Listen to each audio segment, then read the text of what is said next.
If you turn on the machine, the tray cycles up and the ice full light comes on pretty much immediately, and the machine stops and does nothing, and the ice is clearly not full. If this is what is happening with your machine, it's likely that the infrared LED emitter, it's the little clear one on the right hand side, it's likely that that has gone faulty, and usually the wires corrode off behind the emitter. And in order to fix this, you're going to need to replace the little infrared LED.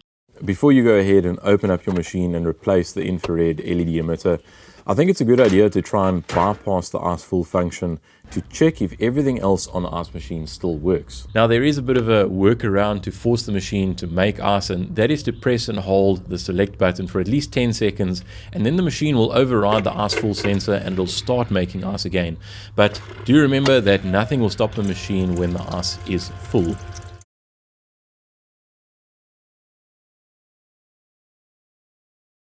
The infrared LED emitter is glued in place with hot glue from the back side of the plastic, so you'll need to dig that out carefully, replace the emitter, and then glue it back in.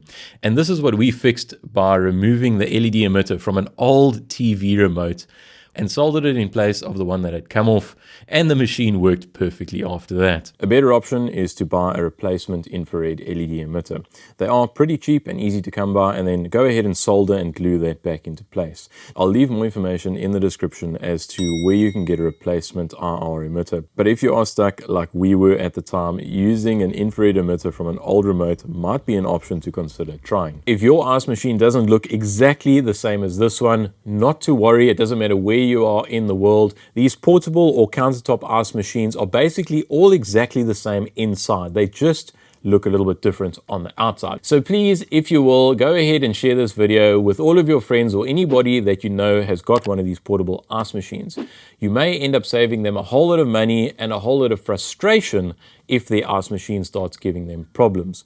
Also, if you did find the video useful, please give it a thumbs up, leave us a comment. It's always really nice to hear from you.